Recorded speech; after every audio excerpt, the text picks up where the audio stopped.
گفتگو کے دوران چونکہ آپ نے ہی کچھ پوائنٹ سارے سامنے رکھے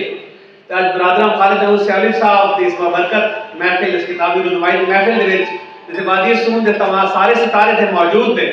گل ہوتی پئی یہی کہ نویں لکھاریاں دی نوجوان ٹیلنٹ دی لکھن والیاں دی اور ادبی سوسائٹی دی تے مینوں خیال آیا جے میں دیکھا ساری آڈینس دے وچ اللہ تعالیٰ کی ذات انعام ہوندا اور کدے بھی کرم ہے عمر دا محتاج نہیں ہوندا کسے عمر دے وچ کرم ہو جاوے اللہ تعالیٰ دی اپنی توفیق ہے اللہ تعالیٰ دے اپنے کام دے ساڈے کول ماشاءاللہ ملک احسان احمد خان صاحب میں تانوں انٹروڈیوس کروانا چاہتا کہ آلریڈی چھوٹے مطلب ٹین ایجر لیول تے ساڈے بھتیجے نے ڈاکٹر محمد حسین صاحب ہومیوپیتھک ڈاکٹر ماشاءاللہ اللہ تعالیٰ حریق رحمت کرے انہاں دے پوتے ڈاکٹر امتیاز سہیل صاحب دے بیٹے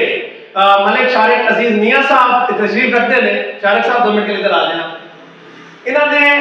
سون ویلی لٹریری سوسائٹی کے نام ایک سوسائٹی کھڑی کی ہے جن میں تمام نوجوان لکھاری نے سر انہوں نے اپنی بھی 2 کتاباں ماشاءاللہ منظر عام تے آ چکی ہیں لیکن چونکہ انہوں نے تعلیم و تربیت کا سلسلہ چکوال ایسی تو چکوال میں کتاب رونمائی تقریبات ہو چکی ہیں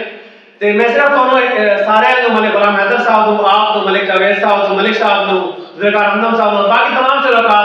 صرف چھوٹا جہا تعارف دینا چاہتا اس بچے نے ماشاءاللہ انگلش مکمل کیتا بی ایس انگلش مکمل کیتا اور اپنی 2 کتابیں ماشاءاللہ آ چکی ہیں اور ہن بھی ادب کا نثر کی شاعری بھی اپنی کتابیں لکھتا پیا انشاءاللہ تعالی جی محفل کے اختتام تے شارق بھائی دے نال تہاڈی سارے دی بڑی تفصیلی ملاقات ہو سی انہاں دے کول ہے کہ جتنے نوجوان لکھاری پوری وادی سنے جڑے نوجوان شعراء نے نوجوان ادیب انہوں نے ریکارڈنگ نمبر موجود ہے اور انہوں نے یقین کلام کا بھی کچھ نہ کچھ حصہ انہوں نے موجود ہے اور یہ آپ انہوں نے جناب مرتب کر کے مختلف ادارے کو چھپا رہے ہیں سر شارق صاحب بہت السلام علیکم میں سر کا بہت شکریہ ادا کرتا ہوں کہ انہوں نے مجھے یہ موقع بخشا میرا اصل نام فتح محمد شارق ہے اور ڈاکٹر امتیاز سہیل کا میں بیٹا ہوں شارق عزیز میں یہ قلمی نام سے لکھتا ہوں مشاعرے سے ہی میرا تعلق ہے پہلی کتاب جو آئی تھی وہ لطیف جذبے تھی جو ایک شعری انتخاب تھا جس نے وادی سون سے پاکستان بھر سے تقریباً 27 شعراء کرام کے جو ہے وہ کلام نے شامل کیا تھا اور دوسری کتاب جو تھی وہ شمع فیروزہ حال ہی میں آئی ہے وہ میرے مضامین کا مجموعہ ہے جو مختلف اخبارات و رسائل کی زینت بن چکے ہیں اور 2 کتابیں بھی جو ہے وہ زیر طبع ہیں انشاءاللہ